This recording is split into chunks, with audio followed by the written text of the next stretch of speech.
ડભોઈ તાલુકાના કરનેટ રોડ નવો રસ્તો તો બન્યો, પણ બાજુમાં 7 ફૂટના મોતનો કૂવો જેવા ખાડા તંત્ર પૂરતા ભૂલ્યું। ડભોઈથી કરનેટને જોડતો અંદાજે 7 કિલોમીટરનો નવો માર્ગ તૈયાર કરવામાં આવ્યો છે। લાંબા સમયથી રજૂઆત અને આંદોલનો બાદ રોડ તો બન્યો, પરંતુ કોન્ટ્રાક્ટર એન્ડ અધિકારીઓની ભયાનક બેદરકારી સામે આવી છે। રોડની બંને બાજુથી 5 થી 7 ફૂટ ઊંડા જોખમી ખાડા પૂર્યા વગર જ કામ પૂર્ણ કરી દેવામાં આવતા વાહન ચાલકોના માથે અકસ્માતનું જોખમ તોડાઈ રહ્યું છે। અધિકારીઓની હાજરી સામે સવાલ। સ્થાનિકોના આક્ષેપ છે કે જ્યારે આ રોડનું કામ ચાલતું હતું ત્યારે સ્ટેટ હાઈવેના જવાબદાર અધિકારીઓ સ્થળ પર હાજર નહોતા। જો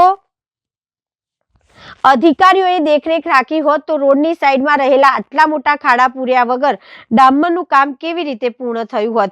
કોન્ટ્રાક્ટરે પોતાની જવાબદારીમાંથી હાથ ઊંચા કરી દીધા હોય તેમ જણાય છે। મુખ્ય માર્ગ પર અકસ્માતોની વણઝાર। આ રોડ ડભોઈને સંખેડા સાથે જોડતો મુખ્ય માર્ગ છે। અહીં ભયજનક સ્થિતિ નીચે મુજબ છે। વિદ્યાર્થીઓ અને ખેડૂતો મુશ્કેલીમાં રોજિંદા કામ અર્થે જતા ખેડૂતો અને શાળા કોલેજના વિદ્યાર્થીઓ માટે આ રોડ જોખમી બન્યો છે। રાત્રિની મુસાફરી જીવલેણ। રાત્રિ દરમિયાન હજારો વાહન અહીંથી પસાર થાય છે। અંધારામાં સાઈડ કાપતી વખતે કે સામેથી આવતા વાહનોના પ્રકાશમાં જો બાઇક કે ગાડી સહેજ પણ નીચે ઉતરે તો સીધી 7 ફૂટ ઊંડા ખાડામાં ખાબકે તેવી સ્થિતિ છે। બાઇક સ્લીપ થવાના બનાવો। અનેક વાહન ચાલકો આ ખાડાઓના કારણે અકસ્માતનો ભોગ બની ચૂક્યા છે। અમે રોડ માટે આંદોલન કર્યા ત્યારે માંડ રસ્તો મળ્યો, પણ હવે આ રસ્તો જ જીવલેણ બની રહ્યો છે। રોડની સાઈડમાં માટી પુરાણ કર્યા વગર જ કામ પતાવી દેવાયું છે। શું તંત્ર કોઈના મૃત્યુની રાહ જોઈ રહ્યું છે?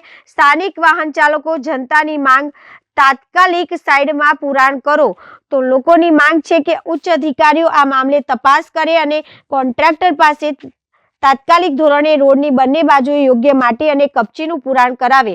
જો સત્વરે આ ખાડા પૂરવામાં નહીં આવે તો આગામી દિવસોમાં અકસ્માતોની પૂરેપૂરી શક્યતા છે।